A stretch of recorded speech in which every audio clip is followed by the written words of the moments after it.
everybody, this is Bree from Young, Saved, and Free, and I'm back with another video. For all those who are new here, welcome to my channel. My name is Brianna, but please just call me Bree. That's way too, I don't need y'all to call me by my government name, just call me Bree. And I'm the founder and creator of Young, Saved, and Free. We've been doing this I've been doing YouTube for about a year now, and I haven't really gotten where I want to get. But we're trying to get these numbers up. You know, we're really trying here. But for everybody that is new here, that's been here for a while, welcome back. And I thank you all for your love and support. And for everybody, make sure you like my Facebook page by going to facebook.com/Young, Saved, and Free, and it's all spelled out. Make sure you're following me on Instagram, and make sure you're subscribed to my channel by hitting the subscribe button down below and hitting the notification bell so you never miss another video from me. So today, this is a long overdue video, but we're going to be doing a breakdown of the characters in the Clark Sisters movie. Now, for those of you who don't know, I absolutely love the Clark Sisters. I grew up on the Clark Sisters. I love Kiki Sheard, and I've literally been listening to her album non-stop since it came out. Like, literally every day I listen to it at least 3 times a day. Like, Grateful, that is my joint. Like, but the whole album, honestly, from top to bottom is great. Like, it's amazing, and I'm so proud of her. I'm proud of her like she's my sister, for real. But I guess we can start with the mother. I think that the mother, Maddie Moss Clark, I think she wanted the best for her children. I think she did the best that she could. I do kind of feel like she was living vicariously through her children, but it wasn't really vicariously because she had her own career. So I would say that she wanted to give her children the best parts of her life, and that was her music. So she pushed music on them very hard, and she wanted them to be successful. She wanted them to be in a place where she could have been. She was very successful, but apparently something happened that she was not singing anymore, right? And she wanted her children to make it. So I guess in a sense, yeah, she is still kind of living vicariously through her children. And I'm sorry, I know y'all I was looking at me like, what was she wearing at the last 3 or 4 videos? Yeah, I was, but I filmed all of them in the same day, and I'm too lazy to go change clothes, and I just don't feel like doing it at the moment, so I'm not gonna do it. But yeah, so I think for the mother, she tried to give them the best thing that she had, and that was her music, and she had a gift for it. Like, oh my God, she really had a gift for it. And I think that for her, especially growing up Kojic, I think she tried to give them a structure that she may not have had at home. I don't know that much about the mother's background. I would like to know more about her background, but she has passed away, so there's very limited information on that except from her children, and she may not have told her children everything. Growing up, well, I didn't grow up Kojic, but I did go to a Kojic church, and it can be very red tape.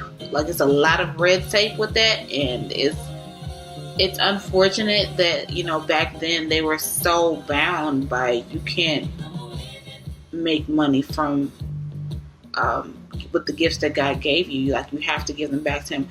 But I think it's unfortunate because there's a lot of people. Kiara Sheard is Kojic. She never left the Kojic church. Her father is a bishop, and she's an evangelist, but she's also a gospel singer. Tiffany Moore, she goes to my home church. She is an amazing singer. I'm not sure how successful her career is financially, but she is amazing. Why wouldn't she? Why would she not use her gifts? God gave them to her for a reason. She's doing, she's still spreading His word. That don't mean she can't make a coin off of it, because there's preachers out here charging honorariums. Excuse me. Wow, I don't know what that was. But there's preachers out here charging honorariums, and I think for specifically ministers of music and like itinerary preachers, you have to accommodate them for that, because they're putting themselves at risk for stuff every single time. And I think maybe that's another video for another day, but I just think that if you're putting yourself at risk, you don't know what kind of spirits you're coming into when you go sing or you go preach at somebody's church. You have no idea what you're walking into. Like, you have no idea. So it's, yes, you're going to have to accommodate me, especially if I got to work. Like, oh no, because there's some people who can sing and break chains. And I believe that the Clark sisters are able to do that. So, I mean, that's just my perspective on the mom. I think, she just wants to give them a structure. And of course, that has its ups and downs too. And to give them something to look forward to. Now, I think, who do I want to go to next? I think I want to go to Twinkie next. I think Twinkie just wanted her own. Twinkie did everything for everybody, but didn't have a life for herself. And I think that's where the poor decision making came from, as far as her selling the songs for a car and her moving to wherever because of her husband. Like, she never had her own. Everything was about her mom. Everything was about her sisters. Everything was a shared thing. It was never, this is Twinkie's, and this is, this belongs to her and just her. She never had that. So I think that she desired that. She truly desired that. And I think that for me, my fear as a child, or even as an adult now ready to have children, is that my children will be so close to me that they won't know how to survive without me. And I think it was in Black Panther. The father said, if a man does not prepare the children for a life without them, then they failed as a parent. And I think that's where the downfall was with Twinkie, because Twinkie, her mama needed her. But she didn't need her mama nearly as much as her mama needed her.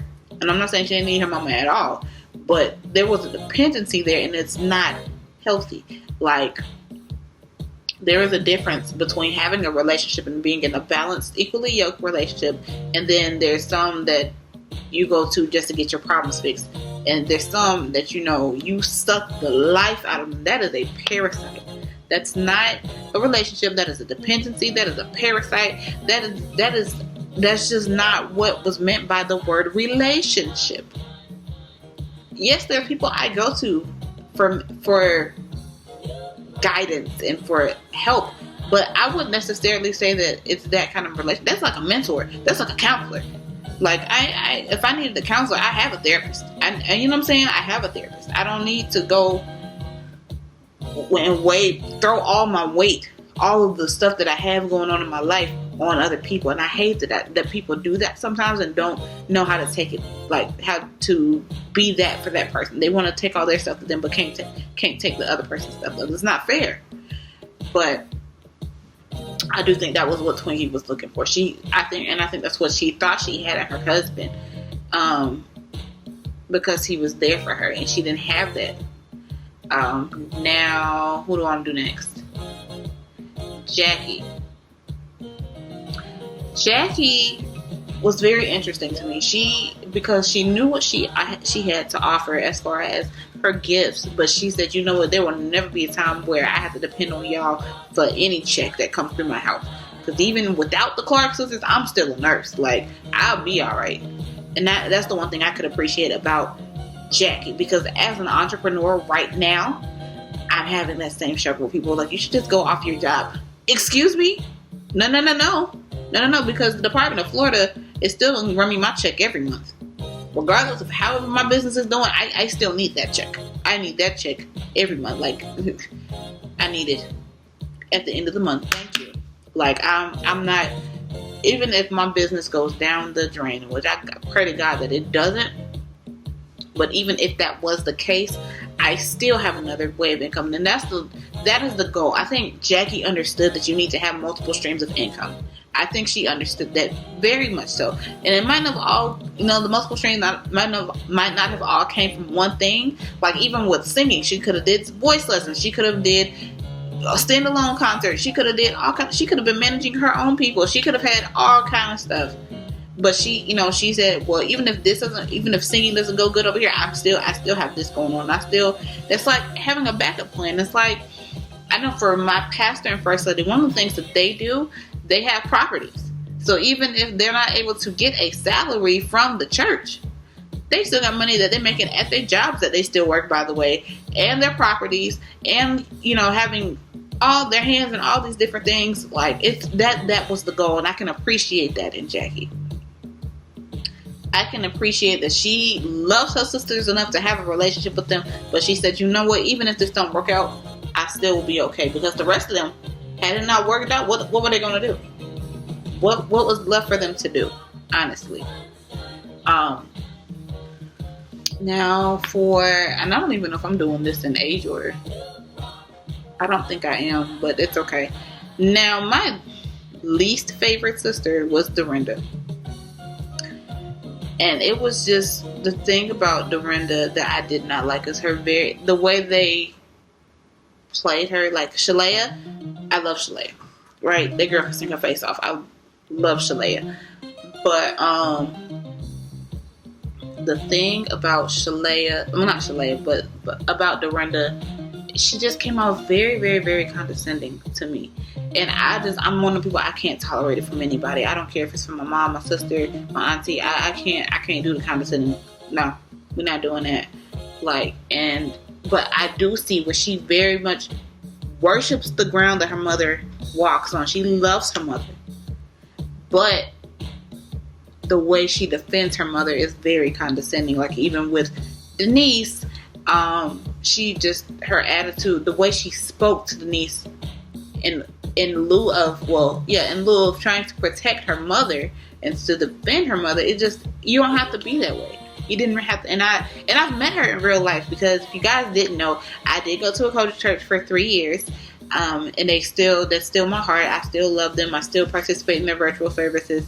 Now that we're in COVID-19.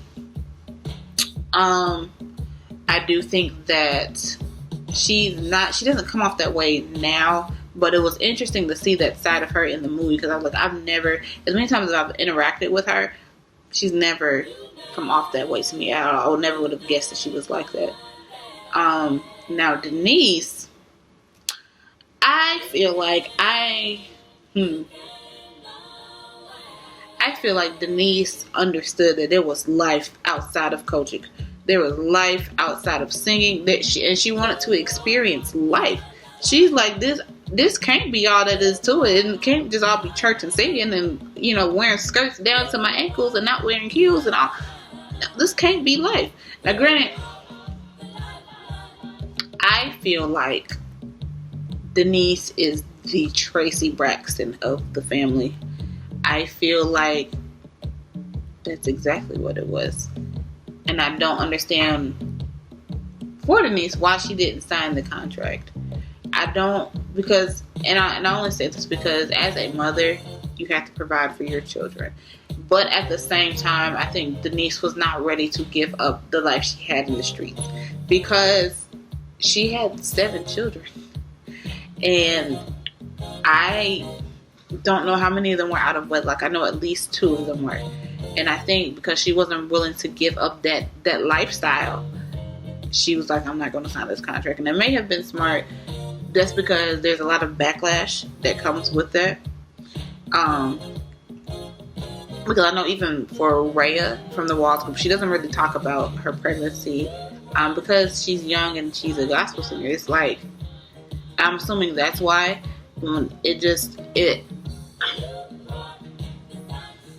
Overall, it's not a good look. I'm not judging her because of that, because I know plenty of people that got pregnant out of wedlock and are in ministry. That's fine.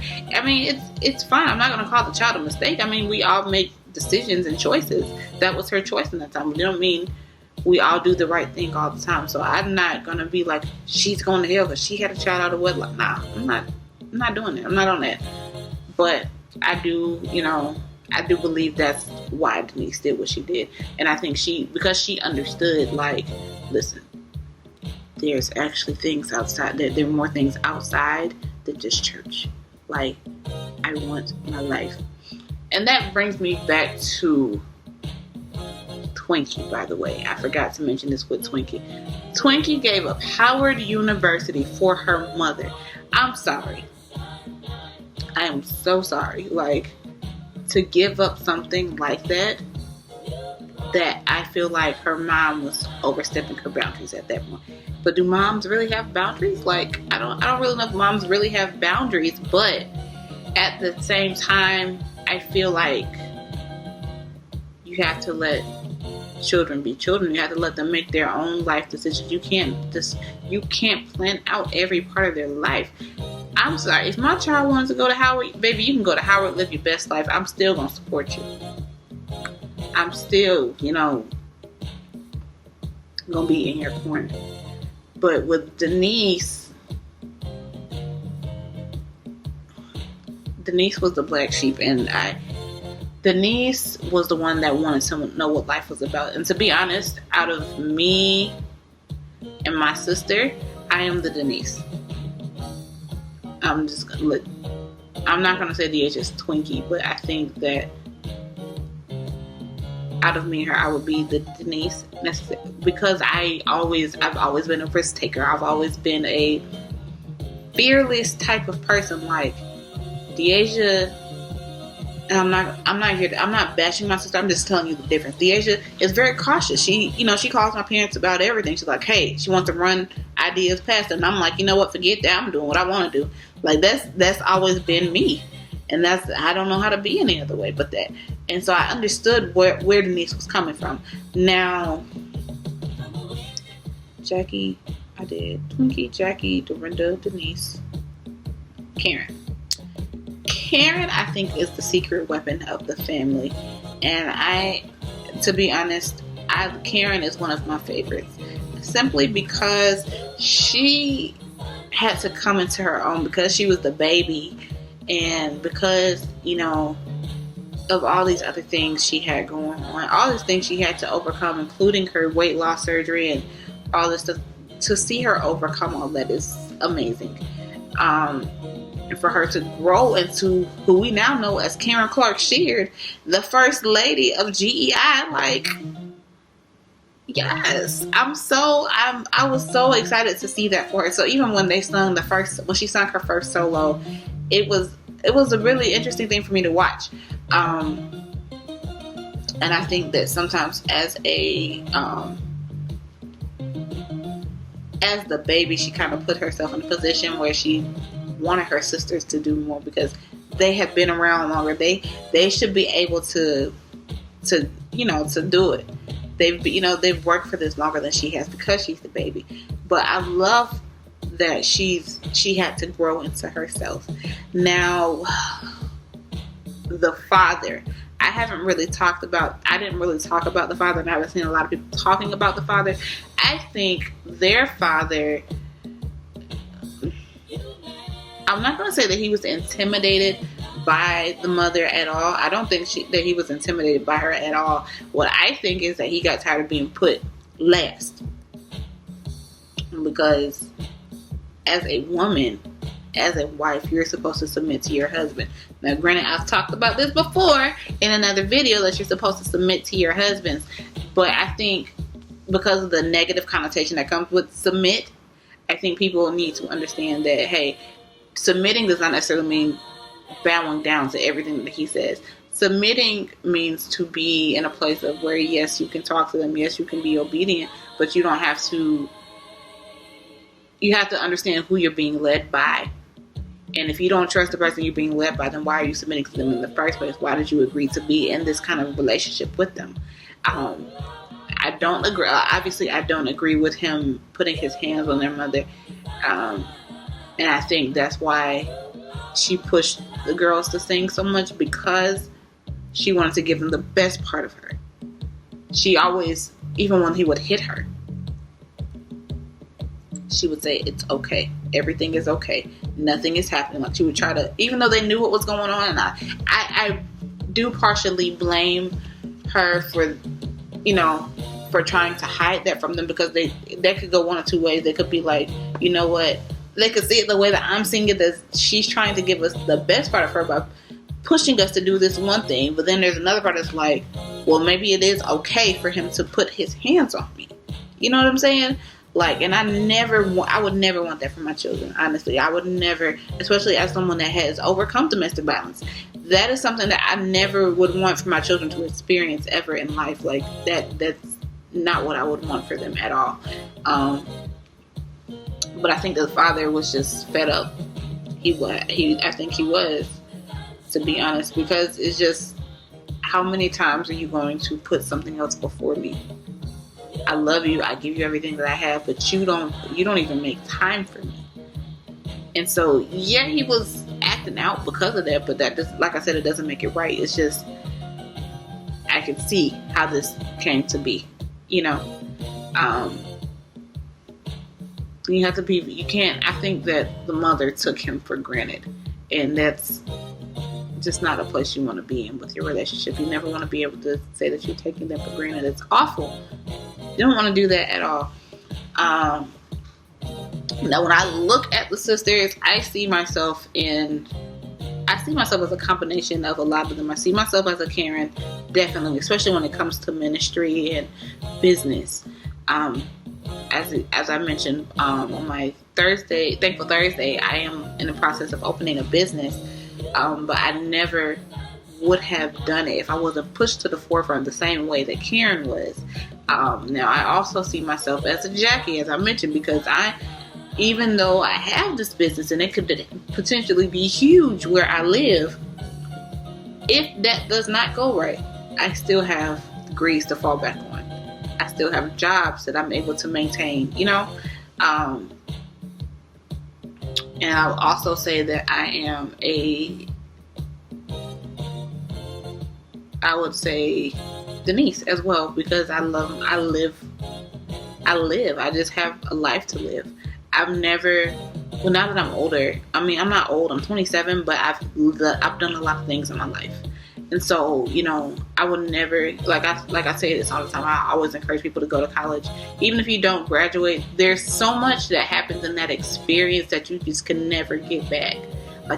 Even in my college days, I had the college on campus experience, and then I had what was going on in my life at that time in my life, you know? So it can be a lot. But I always tell people to do it. Just go do it. Even if you don't graduate, just go have something, you know? Because it teaches you so much at that time that you just never knew that you needed. Now also, I feel like I'm forgetting somebody.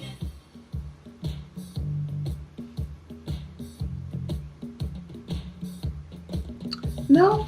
Am I forgetting somebody? 5 kids. The mom, the dad. I talked about the church.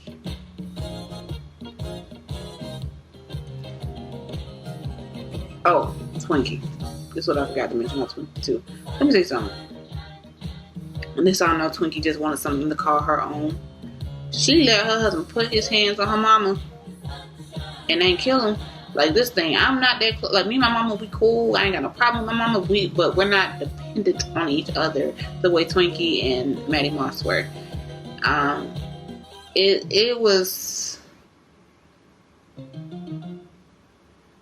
interesting to see that. And it made me wonder how detrimental was this relationship, and how much it was that she was really telling, because it's unfortunate. It's so unfortunate that this happened like that. Like, that is insane to me, that you will let somebody push your mama. Like, I don't care where me and my mama at right now. Somebody put their hands on my mama, I'm nuck if you buck, my nigga. Like, ooh. Like, oh yeah, nuck if you buck. That's how I'm run up, get done. That's how I'm like.